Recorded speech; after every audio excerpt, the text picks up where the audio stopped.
Good morning, coming from the outdoors today. So that always means there could be some noise and pause, but we'll see what we can do. It's just too pretty outside this morning for me to read indoors.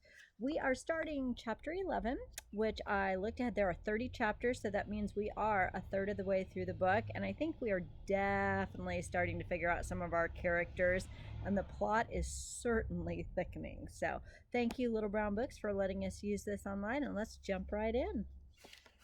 All right, so The Queen and the Frog, that's the title of this chapter.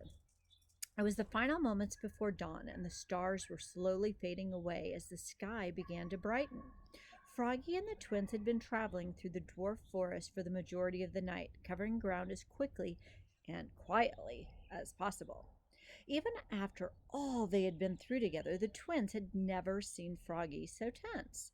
He constantly watched the path ahead and glanced behind them every few steps to make sure they weren't being followed. "You seem stressed, dude," Connor said, looking up at his green friend. "Oh, these times are definitely worthy of concern," Froggy said. "By the way, what is a dude?" Connor shrugged. "It's just lingo from our world. Nothing important." "Sorry, I forgot where I was for a second." Alex moved closer to Froggy as they walked, keen to have a more serious conversation. "How bad is it, really?" she asked. "Well, we've only heard from those animals in the forest and Mother Goose. What's your take on it?" Froggy sighed.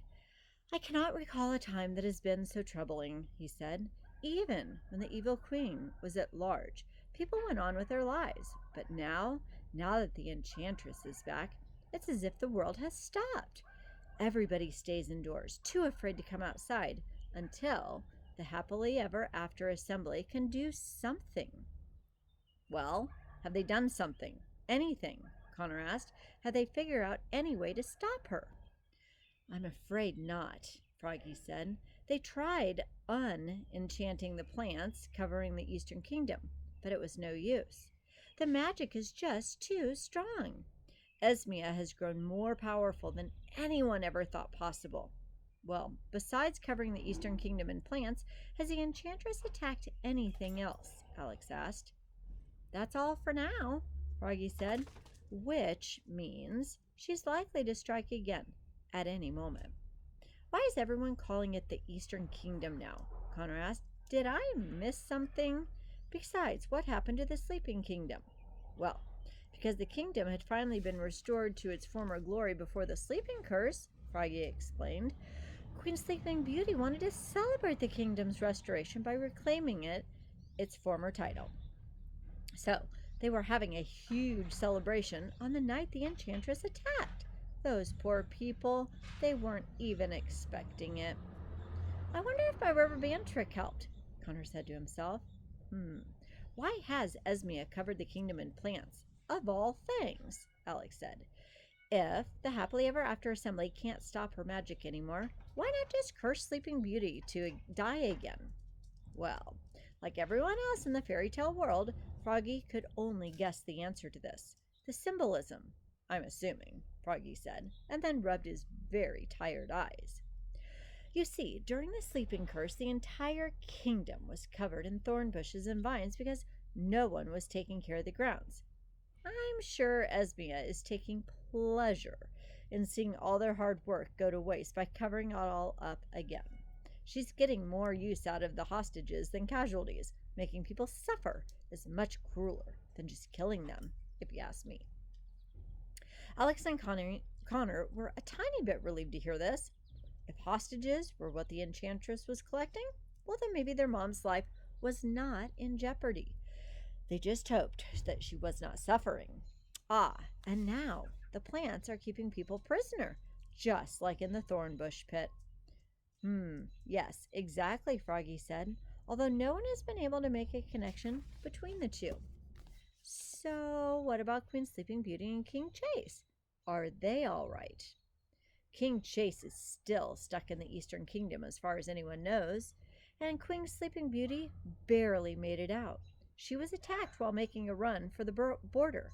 All of her soldiers were killed, but she survived, thankfully. Soldiers from the Charming Kingdom found her in the forest and brought her back to the Charming Palace." "But that's horrible," Alex said with a sigh. Even though she took our mom, after what we learned about the evil queen, I'm trying to come up with a reason the enchantress may just be misunderstood.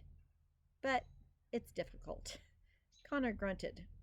Not for me, he said. I don't care what her excuse is.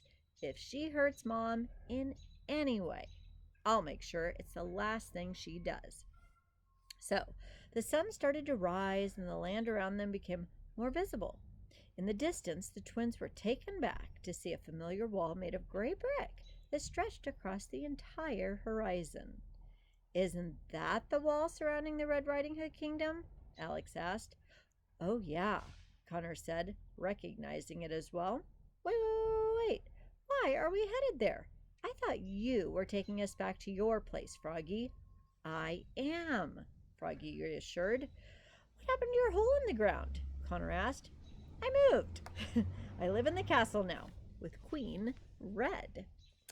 Froggy blushed a shade of dark green, and then he went silent. Alex and Connor looked at each other with, "Did you just hear that?" written all over their faces. Good morning, fellas, Froggy said with a nod to the guard monitoring the gate. Morning, sir, they said back, bowing slightly as he walked past them. The twins ran through the gate and caught up with Froggy on the other side. Wait a minute, Connor said with a little bit of a laugh. You're living with Red. Are you guys like a couple or something? Then Froggy turned even darker green. Well, I suppose so, he said, way too bashful to look them in the eye. I was expecting that, Alex said with very raised eyebrows. How the heck did that happen? Connor asked, with a very confused grin on his face. I mean, you're so worldly, and she's so... not? Connor, don't be rude, Alex said, and nudged him. No, it's quite all right, Froggy said. It's very simple how it all happened. Shortly after I became transformed back into a human by your grandmother, and her castle was rebuilt from the fire, Queen Red invited me over for tea. She wanted to thank me again for saving her life during the battle against the evil queen and the big bad wolf pack. It was only supposed to last an hour or so, but we ended up talking all day. Well, she talked. I listened. But we were really connecting. And since then, our friendship has just taken on a more romantic turn. Their mouths hung wide open, not helping Froggy in the slightest. And how does she feel about you being in your frog form again? Alex asked. Yes, that was challenging at first. She was afraid to touch me and wouldn't let me sit on the furniture. But she's come a very long way and knows it's for the greater good, even if it does put a little pause in our relationship for now. Red's really an exceptional woman. You just have to get to know her. So is she still hung up on Jack? Connor asked. And then Alex, of course, gave him another dirty look. And the dark green coloring faded from Froggy's face. We're working on that. I don't think anyone can ever stop loving someone entirely. You know, sometimes love turns to hate, but I'm not sure it's possible to ever stop feeling for them. Despite whatever feeling she has left over for Jack, I have no doubts about her affection towards me. Froggy smiled and nodded to himself. Alex and Connor shrugged to each other. Relationships always seemed complicated to them, but they seemed almost impossible to understand under these circumstances. Don't you love how we're getting these little backstories of the characters in between, like what's really happening? It really helps to add depth to what we're reading. Okay, continuing. Froggy smiled and nodded to himself. Alex and Connor shrugged to each other. Relationships always seem complicated. All right. So does it bother you, though? Alex said. You know, knowing how much she cared about somebody else before you? Froggy shook his head confidently. I figure if Red is willing to accept me, flawed and frogged, then I can do the same for her, regardless of what kind of baggage she brings. And in time, the longer Jack and Goldilocks are out of the picture, the better off we'll be. Out of sight, out of mind. Connor said with a snort, looking at him through the corner of his eye. Whatever happened to Jack and Goldilocks? Has anyone heard from them? Very little, actually, Froggy said. Occasionally they'll be spotted on the outskirts of the kingdom, and a villager will alert the castle guards, but they really kept pretty quiet. And for my Red's sake, I'm really not complaining. The twins were so happy to hear Jack and Goldilocks were still together and on the run, relieved that at least something had stayed constant while the rest of the world was in chaos. They walked through the rolling hills of Bo Peep family farms and soon reached the picturesque town in the center of the kingdom. The twins were delighted to see all the dainty cottage homes and brick buildings with the pointed hay roofs again. They smiled at seeing Henny Penny Bank, the shoe inn, the shops, Patty Cake Bakery, Jack Horner's Pie Shop, all exactly the same as they had last visited. One thing was visibly different, though. The town that had once been full of farmers and shepherds hauling their livestock around, well, it was now deserted. It's so empty, Alex said. Remember how crowded the town was last time? Connor said. It was like take your go-to-work day or something, if I remember this correctly. Yeah, Froggy let out a sad sigh. It's another sign of the times, I'm afraid. It's like this in all the villages, in all the kingdoms. No one leaves their house unless it's absolutely necessary. So they walked through the park in the center of town and were very pleased to see the Humpty Dumpty and little boy who cried wolf memorials and Jack and Jill Hill. The twins couldn't help but look at them a little bit differently, though, considering the information they had now learned from Mother Goose. Whoa, Connor said, looking across the park. Check out the renovation. Well, at the edge of the park, facing the twins, was Red Riding Hood's castle. Her new castle. It stood twice as tall, twice as wide as the previous one. It had several towers, each higher than the next, a large dome in the center, and a gigantic clock just above the newly built front steps. Alex and Connor both tilted their heads and squinted at the new castle. Yet there was still something peculiar about it. Looks familiar, Alex said. Sure does, Connor said. It almost looks like all the other castles and palaces, but mixed up together. Just wait until you see the inside, Froggy said. Red built me my very own library. It is splendid. Hundreds of books, and they're all mine. Well, that is wonderful, Alex said, sharing his enthusiastic smile. Don't worry, Froggy said. I kept all the books you gave me. They have their own special section. He winked at her, and Alex grinned. She remembered the books they had bonded over the very first time they had met. The trio then made their way up the castle's front steps, and two guards opened the impressively large red doors for them to enter. Good morning, sir, the guard said to Froggy and bowed like the previous set of guards. Morning, gentlemen, Froggy said. Does every guard know you are something? Connor asked him. Well, I'm not exactly easy to forget now, am I? Froggy said. I don't fit in around here, looking like this. I'm just glad the villagers stopped fainting when they saw me. Well, most of them at least. They took their first steps into the castle, and the twins gasped. There was a marble floor under their feet, golden pillars to their sides, and an enormous grand staircase in front of them. And to no one's surprise, every single wall was covered in a portrait of Queen Red, but in different glamorous positions. Wow, she certainly spared no expense, Connor said, eyeing everything around him. Then he looked down at the floor and noticed tiny little baskets that were shaped tiles connecting the corners of the marble tiles. It sort of reminds me of Cinderella's ballroom, except redified. And then a short and plump handmaiden was descending the stairs with an empty tea tray. Her cheeks were pink, and she was wheezing from the effort. Alex and Connor hid behind Froggy, remembering their last encounter with her. had not been a pleasant one. "Ah, welcome back, Prince Charlie," the handmaiden called.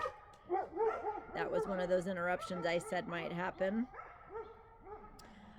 It was strange for the twins to hear him addressed by his real name. "Oh, the Queen is in the library. I just served her some breakfast." "Thank you. I am headed there now." He called back to her. "Would you like me to bring you up some lily pad tea?" "Oh, that would be wonderful. Thank you. 3 flies in mine, please." "Would you like any tea, Alex? Connor?" "Sure. What the heck," Connor said. "It wouldn't be a visit without some lily pad tea."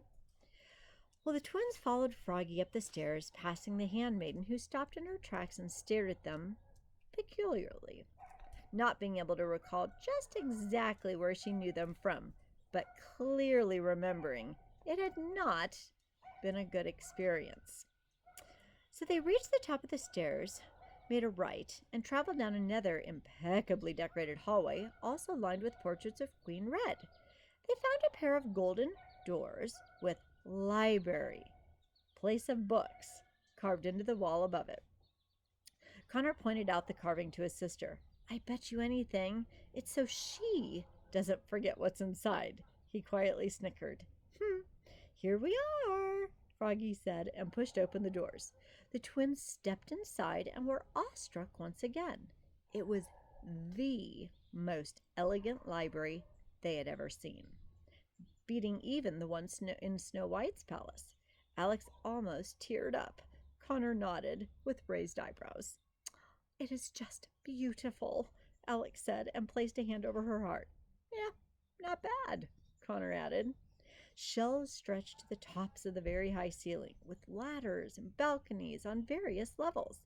A group of armchairs and sofas was placed in the center of the room near a large fireplace with a gigantic wolfskin rug. That had once been the big bad wolf himself, spread across the floor in front of it all. Then there was a beautiful chandelier that hung in the center of the room, giving an abundance of light. Perfect for reading. Now there were many portraits of Queen Red hung around the library, but an especially large painting was hung over the fireplace of Red reading a book in one of the armchairs.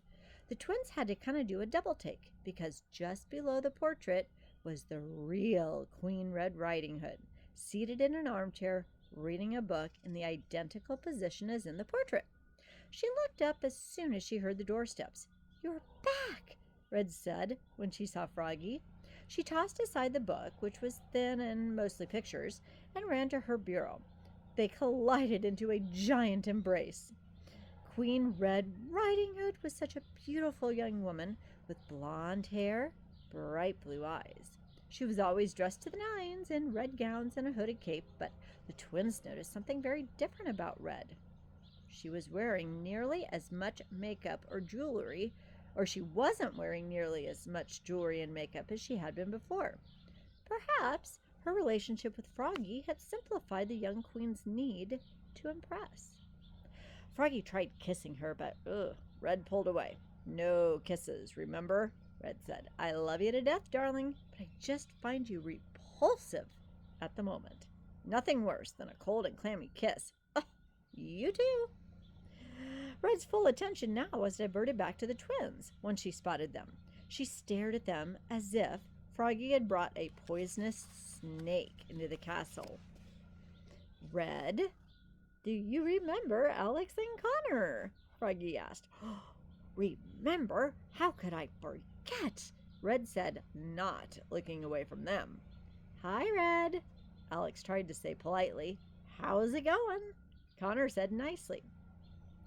"Forgive me.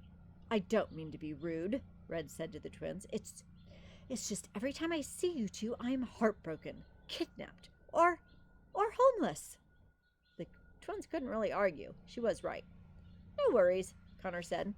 Red eyed them nervously for a minute before saying anything else. "So, what brings you back to this world?" she asked. "Vacation? Visiting Grandma?" "Well, not exactly," Alex said. "We were lost in the woods," Connor said. "Surprise, surprise." "Well, thank goodness we saw Froggy in the forest. Otherwise, who knows where we would have ended up, Alex added. Red glanced back and forth between them and then to Froggy. So you brought them here? She said through a very forced smile. Lovely. Sarcasm. They had nowhere else to go, Froggy said, and I couldn't just let them wander around alone at times like this. Red looked back at the twins, still anxious. No, I suppose not. The twins tried to break the awkward tension. Your new castle is beautiful, Alex chimed in. I feel so at home, as many homes actually feel, Connor said. Was there a theme you were going for? Inspiration, mostly, Red said blankly. Ah, Connor said. Well, it certainly feels inspired. The handmaiden knocked on the door and entered the library carrying tea for Froggy and the twins. Wonderful! Why don't we catch up some more over tea? Red said. Her tone did not match her enthusiastic words, though. The handmaiden set the tea tray down on a table by the armchairs and left the room. The twins took a seat across from Froggy and Red, and the impromptu tea party began. Froggy held Red's hand lovingly. Is this all right? Froggy asked. Of course it is. I'm wearing gloves, Red said. It was silent for a couple of moments, with only the sounds of their spoons clanking against their teacups filling the awkward tension in the room.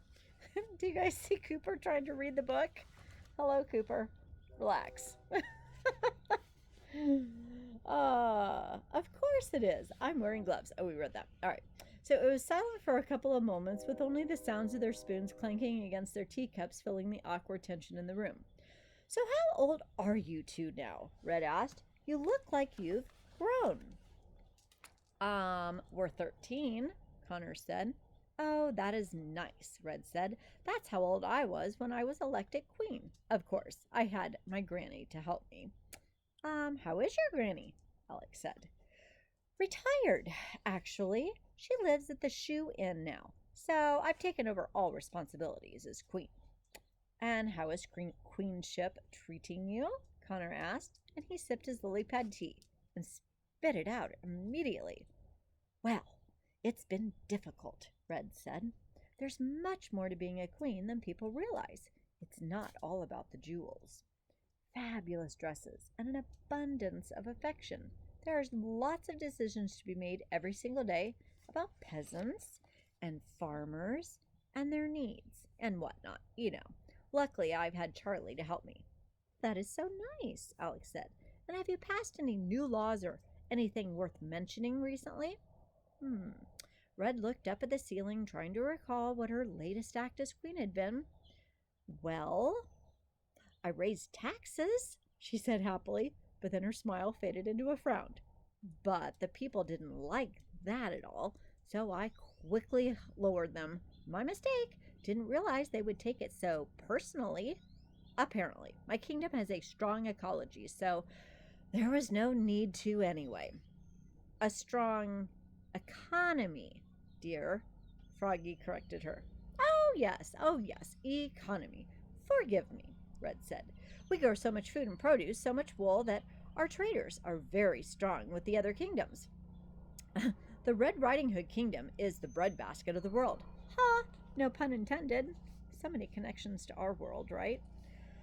So the twins politely nodded along, but were in shock. Someone like Red was still allowed to lead a kingdom. Froggy decided to save the twins from the conversation and escorted them to the corner of the room. I want to show you something very special, Froggy said, and he pointed to a special shelf where all of Alex's old books were kept. Here's where I keep your books, Alex. They look very happy there, she said with a smile, and her eyes fell on the titles of the books. Around the World in 80 Days, 20,000 Leagues Under the Sea, Frankenstein. But then she discovered with delight, Froggy, these are all the classics from our world. Where did you get all of them? Oh, your grandmother, actually, Froggy said. She wanted to thank me again for helping you the last time you were here. I must say, the people in your world definitely know how to tell stories. Alex smiled at the thought, knowing most of the authors of her world had been inspired by stories of his world. I've read a few myself, Red said, trying to stay relevant in the room. What is that heavy one that I enjoy so much, Charlie? You know, the one with that funny little language? That would be the complete works of Shakespeare, wasn't it? The complete works of Shakespeare, my dear, Froggy said. Oh, yes, yes, yes, that is the one, Red said. It was a lovely read. One story is so pleasant, and the next is so tragic. Took me nearly a year to get through that one. Connor laughed, but made it look like a sneeze. Don't worry, he's around, Connor said. He wondered what Shakespeare would have thought about Red's endorsement. Alex was looking through all the other books in the library. Some of the titles that caught her eye were Royal Romances, Through the Ages, History of the Age of Magic, Mammals of the Northern Kingdom, and The Extinction of Dragons. She knew she could easily spend a month in Froggy's library reading everything. Hey, look at this one, Froggy said, pulling a book from a high shelf. I think you two would really appreciate it. Then he handed it to the twins, and they read the title together. It had a dark red cover and illustrations on every page. Miss Legends and Collecting Spells. Right up their alley. Alex read this with surprise. This is about the wishing spell. Oh, that and many other stories, Froggy said. There are all kinds of gathering folklores in there. I had no idea there were so many, but who knows which ones are real and which ones are not. They flipped through the pages, skimming past chapters about various legends of the fairy tale world. A few caught their eyes as they searched. Sorcerer's Sword. That was a weapon believed to have gone missing during the Dragon Age, and allegedly could cut through anything. The Wand of Wonderment. Well, that was a magic wand built from the most treasured items of the most hated people in the world and made whoever possessed it invincible. Then there was the Vanity Crown that was made of the most valuable jewels in all the kingdoms and was rumored to transform whoever wore it into the most attractive person alive.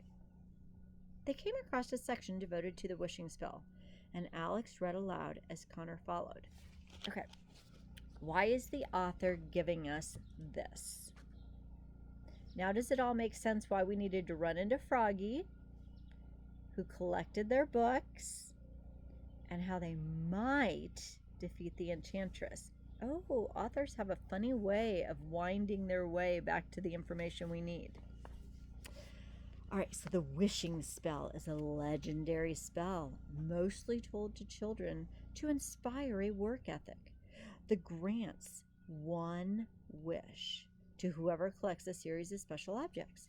Several people have died trying to test the theory of the wishing spell, but due to all that is unknown about the spell, it is highly unlikely that the spell exists, and it is thought to be only a childish story. Ha! If I had a nickel for every time we proved a childish story was true, Connor said to himself. Then there was a knock on the door, and the handmaiden poked her head inside the library. Yes, a message from the Charming Kingdom has just arrived for you, Your Majesty. Oh? Red said. Let's see it. The handmaiden walked in and handed Red the letter. It was in a white envelope that had a golden glass slipper wax seal on the back. So it's from... Well, I wonder what this is all about, Red said as she opened it. I doubt Chance and Cinderella are throwing a ball at this time. So she read the letter and her eyes grew wide. She placed a hand over her mouth. Oh my, she said. Why, what is it, dear? Froggy asked. Pinocchio Prison has been attacked by the Enchantress, Red said, looking up from the envelope. The Charmings are hosting a meeting for the Happily Ever After assembly. Red handed in the envelope, and Froggy read with the twins, looking over the shoulder. The letter said, To Her Majesty, Queen Red Riding Hood, we regretfully inform you that late yesterday evening, the Enchantress attacked the Pinocchio prison, consuming it with her enchanted plants. There is still no word of any survivors. Your presence is requested tomorrow evening at the Charming Palace, where a meeting will be held with all heads of state and the Happily Ever After Assembly to discuss the current situation. Your attendance will be expected unless otherwise word is received. Sincerely, their Royal Majesties, King Chance and Queen Cinderella. Red sighed and nodded her head. I will need to leave at once, she told the handmaiden. Please prepare a carriage for us to travel in and another carriage for my overnight luggage. The handmaiden nodded and hurried out of the library with the instructions. Alex and Connor looked to each other, knowing they were thinking the same thing. Are you thinking the same thing? We have to go to this meeting, Froggy, Alex said. We have to know what's going on. And why is that? Red asked. Well, the Enchantress has our mother, Connor said. We need to figure out a way to save her. Well, what does your grandmother say about this? Red asked. Well, Alex and Connor looked at each other cautiously, wanting to break the news to Red gently. She doesn't exactly know we're here. She doesn't want us to know anything, Alex said. Ah, then Red cocked her head sideways and glared at Froggy. Hold on a second. Are you telling me the fairy godmother's runaway grandchildren are hiding in my castle? Well, Froggy turned a shade of light green. Like I said, I just couldn't leave them wandering around alone in the forest. Red turned the same color as her clothing. Do you know how much trouble we could get into if the fairy council finds them here? Red yelled. It just doesn't matter, because no one is going to tell her where we are, Connor said sternly.